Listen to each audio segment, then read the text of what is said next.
Meus amigos, meus irmãos, sejam todos bem-vindos ao Evangelho no Lar do Grupo Espírita Garimpeiros da Luz. É com muita alegria que estamos aqui, uma alegria renovada, para esse nosso encontro semanal, o encontro de família, o encontro com Jesus, porque é a oportunidade de abrir as portas dos nossos corações e dos nossos lares para receber o Mestre nesses minutos de reflexões, nesses minutos em que faremos estudo sobre o seu Evangelho de luz.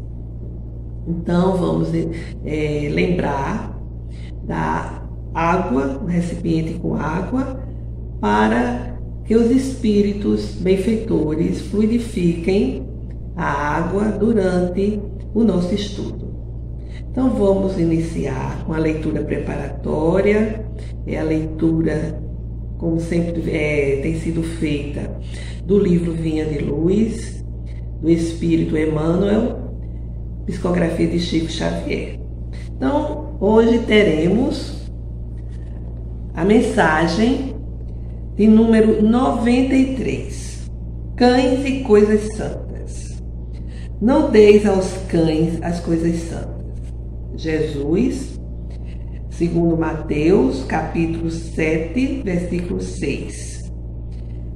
Certo cristão sincero nunca se lembrará de transformar um cão em partícipe do serviço evangélico, mas de nenhum modo se reportava a Jesus a feição literal da sentença.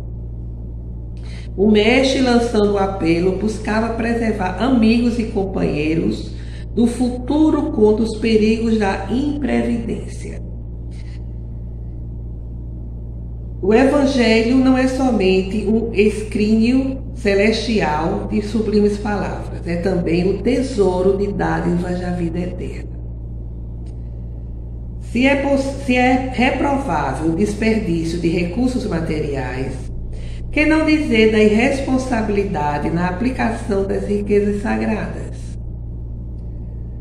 O aprendiz inquieto na comunicação de dons da fé às criaturas de projeção social pode ser generoso, mas não deixa de ser imprudente. Porque um homem esteja bem trajado ou possua larga expressão de dinheiro, porque se mostre revestido de autoridade temporária ou se destaque nas posições representativas da luta terrestre, isso não demonstra a habilitação dele para o banquete do Cristo.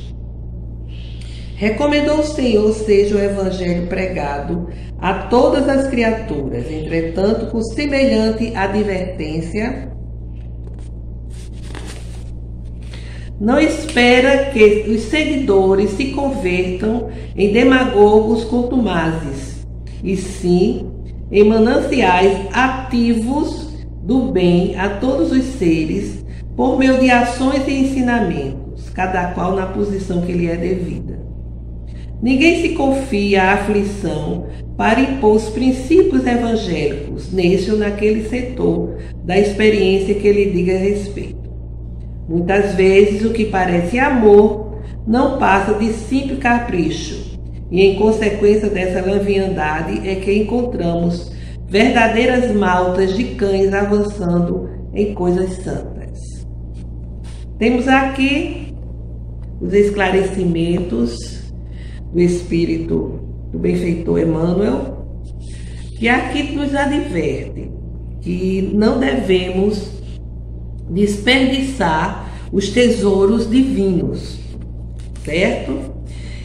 Que a gente no entusiasmo de querer divulgar os ensinamentos da vida maior, que a gente não se esqueça que nem todas as pessoas que estão assim quietas em aflições, elas estão habilitadas ao conhecimento dos ensinamentos do Cristo. Por isso é necessário que ter esse cuidado, porque senão nós estaremos apenas incentivando que pessoas tenham acesso a algumas informações, alguns ensinamentos e se transformem apenas em expositores demagogos, né? Vamos assim dizer, em estar falando de uma forma demagógica dos ensinamentos do Cristo. Que é necessário que essas pessoas se tornem uns potenciais para o bem, para o trabalho na seara do Cristo, na seara de amor e caridade.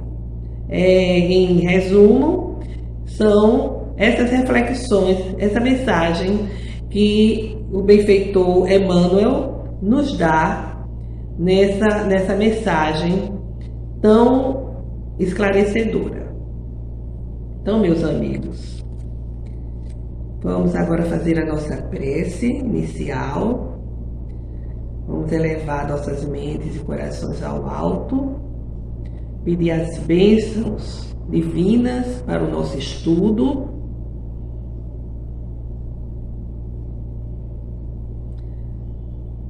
Senhor Jesus, aqui estamos reunidos em nome de Deus, nosso Pai, em vosso nome, em nome dos guias espirituais, para a realização do Evangelho no lar, para o qual pedimos a vossa bênção, a fim de que ele transcorra em paz, para que também tenhamos os nossos corações e as nossas mentes receptivas aos ensinamentos do dia de hoje. Dai-nos a vossa bênção, que ela nos envolva e nos ilumine agora e sempre. Que assim seja. Meus amigos, o Evangelho hoje dará continuidade ao capítulo de número 7, que trata dos pobres de espírito, e hoje nós teremos algumas reflexões que Kardec nos apresenta com relação à passagem evangélica. É o item 7. Então Jesus disse estas palavras: Eu vos rendo glória, meu Pai, Senhor do céu e da terra, por haverdes ocultado essas coisas aos sábios e aos prudentes, e por as haver revelado aos simples e aos pequenos. Mateus capítulo 11, versículo 25. Então a gente vê aqui, Jesus, ele rende graças à sabedoria divina, numa prece, num louvor de gratidão, e de reverência e de submissão aos desígnios do Pai. Ele diz: Senhor do céu e da terra. Jesus é que coloca Deus como Senhor absoluto, muito, muito acima dos desejos humanos. E ele nos ensina, e a doutrina espírita nos esclarece, que quando nós cumprimos os desígnios do Pai, nós passamos a viver em harmonia, passamos a viver em felicidade possíveis, mas que podemos perder essas duas condições se passarmos a valer a nossa vontade pessoal, e iremos assim nos escravizar às vibrações que nós alimentamos. Aqui Jesus se refere ao céu, Senhor do céu. Céu, como uma referência didática, significa os valores do infinito, os valores da eternidade, que nós ainda não conhecemos, mas que nós devemos seguir nessa direção sobre a égide do Criador. A Terra é a referência ao campo das experiências, ao campo experimental, onde as experiências no plano material se concretizam como forma de vivência, como forma exatamente de contribuição ao processo evolutivo. Na realidade, Deus nunca ocultou nada dos sábios e dos prudentes. Interessante que aqui Jesus se refere aos sábios e prudentes, né? Prudentes, em alguns lugares a gente encontra esclarecidos. Naquele tempo eram pessoas, era a mesma coisa de sabedoria, de sábios, era sinônimo praticamente. E Deus nunca ocultou de ninguém os seus ensinamentos. Mas é necessário que a pessoa esteja polarizada na atenção, no esforço e na perseverança, para poder ter acesso aos ensinamentos, né? Para que possa, assim, buscar a sua evolução. E lógico que essa atenção, esse esforço, essa perseverança, ela será de acordo com o nível que cada um já atingiu. Os homens, eles estão divididos em aqueles que acham que já sabem de tudo, que não tem mais o que aprender, e os outros que têm sede de aprendizado, têm sede de ensinamento, de conhecimento. Os sábios e prudentes são referência àqueles intelectuais ciosos de seu saber. Acredito que já sabem de tudo, que não tem mais o que aprender, até porque muitas vezes são pessoas que são procuradas para darem orientação, esclarecimento. Então, eles acham que estão acima dos seus semelhantes. E desse modo, eles não percebem a ignorância moral em que se encontram, pelo menos presentemente, né? São os sábios e os prudentes aqui mencionados, são aqueles intelectuais de todas as épocas, de todos os tempos, né? Que enxergam por lentes míopes e assim não conseguem enxergar a condição de ignorante moral, né? De que sua sabedoria é uma sabedoria limitada, que ele não percebe que todas as pessoas têm o que aprender. E assim se consideram, né, donos absolutos da verdade, desprezando o seu semelhante. Nesse percurso, o que acontece é que eles conseguem entronizar a própria ignorância e restringir, limitar a sua perspicácia.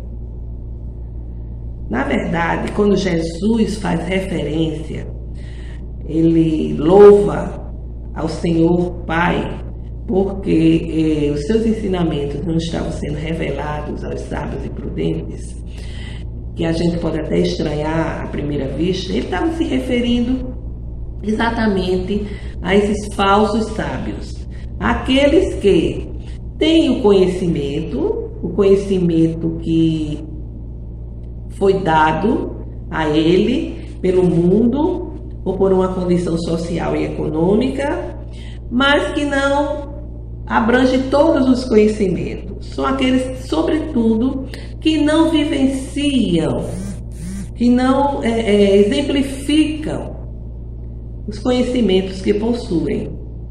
Os fariseus, por exemplo, que Jesus chamou de sepulcros caiados. Eles sabiam a lei de Moisés, pregavam, eram considerados sábios. Mas por dentro, os seus sentimentos, as suas vibrações, as suas ações eram totalmente contrárias. Aí Jesus os chamou de sepulcros caiados, porque por fora era só bondade, só brandura, mas por dentro estavam empodrecidos com os seus sentimentos, com os seus valores reais, aquilo que realmente acreditavam. Então são esses sábios e prudentes que Jesus se refere, né? Que sempre existiram, os intelectuais orgulhosos, soberbos. E então a gente pergunta, por que Jesus se referiu assim, dando graças ao Pai por não ter revelado esses ensinamentos, né? Porque Deus poderia abrir os olhos dessas pessoas, mas ele não queria fazê-lo à força, até porque essas criaturas não queriam abrir os olhos, queriam permanecer ali naquela condição muito cômoda de ser reconhecida na sociedade como sábios, como senhores do saber.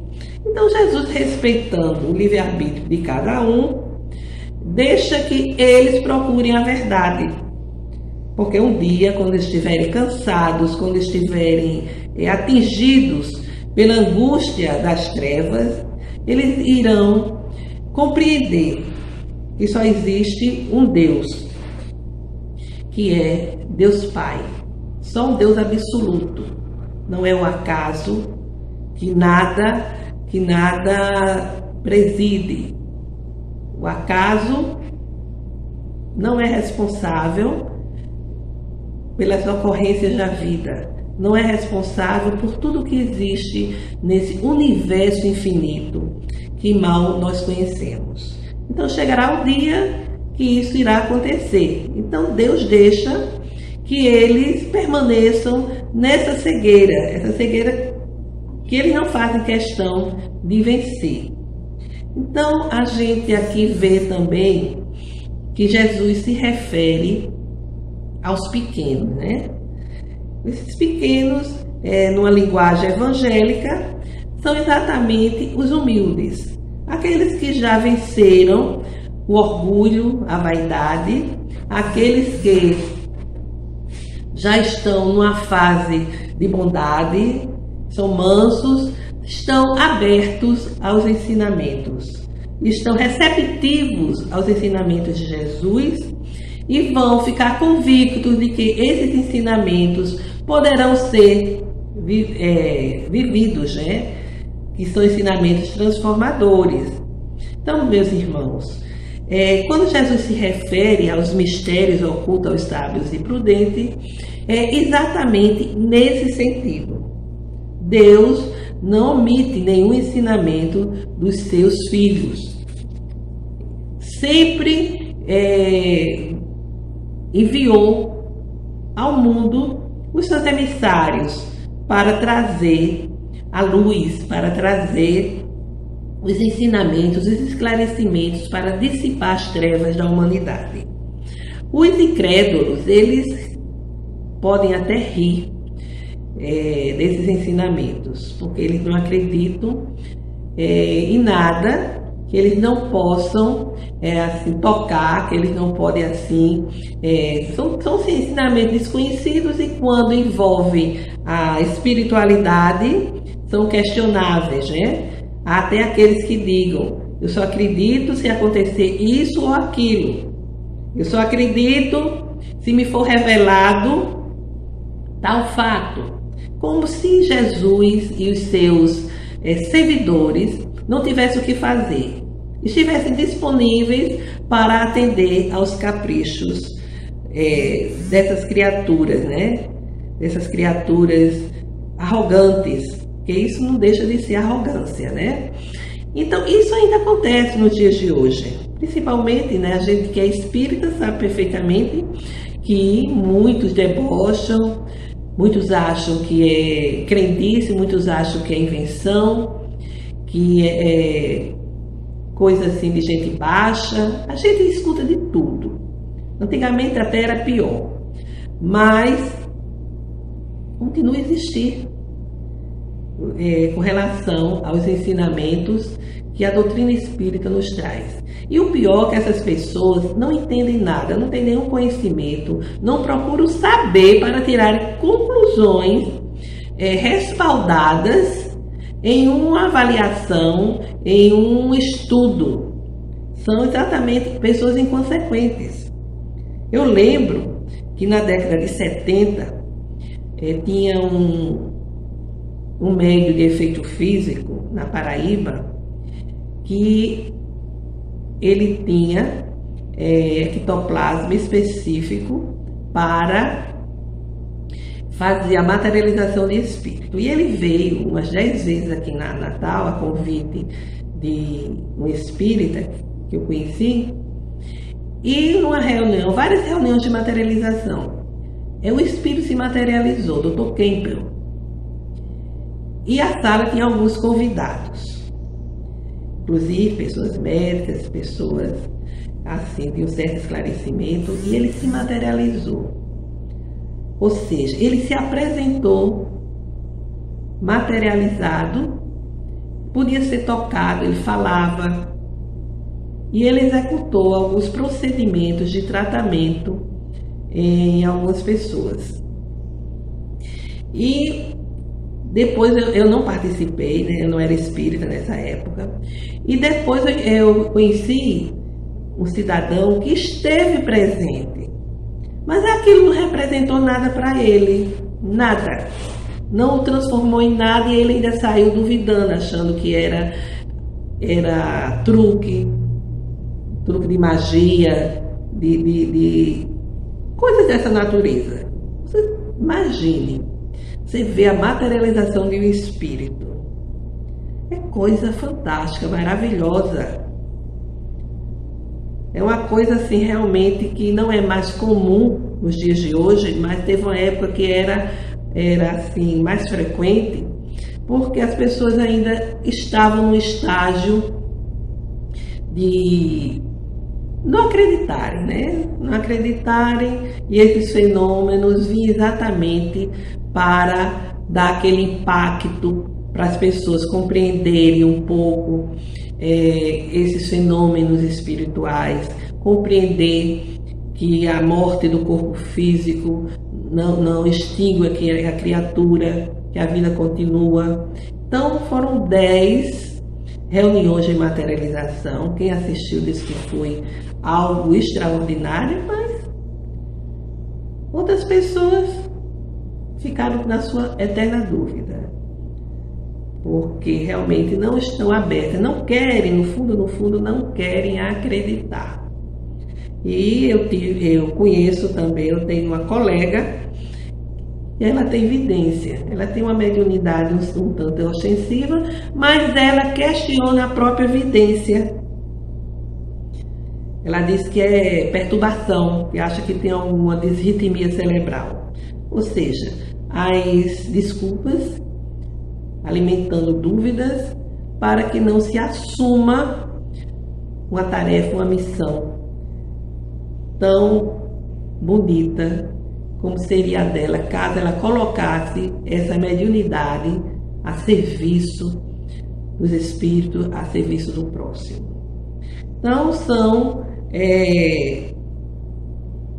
esses incrédulos, né, que ainda existem, e é para eles que Jesus se referiu ao Pai, agradecendo, porque os sábios e os prudentes, se tivessem acesso ao esclarecimento, Deus abrisse a visão para que eles entendessem, eles iriam transformar possivelmente o ensinamento em mecanismo de orgulho, de soberba, e até manipular as pessoas. Porque os fariseus, por exemplo, eles exploravam os menos favorecidos, as viúvas, as crianças, os doentes, os idosos. Então, é nesse sentido que Jesus agradece, que Jesus dá graças à sabedoria divina. Jesus, ele manda os seus emissários, trazendo sempre os esclarecimentos dos seus ensinamentos nas mais variadas partes do mundo. Ele assim continua fazendo, fez ao enviar o Espírito da Verdade, mas esses ensinamentos, eles irão permanecer ocultos, caso a criatura humana não se abra, não se transforme para a humildade. Não se convença de que não sabe de tudo, que precisa aprender, precisa aprender exatamente esses ensinamentos libertadores. A questão é essa, é o orgulho que impede que avancemos em nosso processo de aperfeiçoamento espiritual. Então, meus amigos, meus irmãos, a mensagem de hoje é esta. Queremos lembrar que os benfeitores, durante o estudo, fluidificam a água, né? Como a gente já disse, e que agora vamos fazer as nossas vibrações. que é exatamente elevar nossos corações e a nossa mente ao alto e assim rogar a Deus nosso Pai, a Jesus, aos amigos espirituais benfeitores, rogar pela paz e fraternidade dos povos, pelos governantes, para que busquem a justiça social,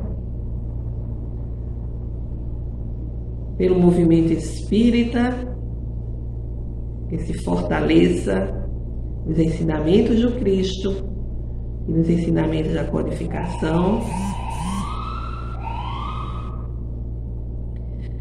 por todas as famílias, pelos nossos familiares, para que as bênçãos de luz nos tragam paz, saúde, proteção e harmonia, iluminando o nosso caminhar.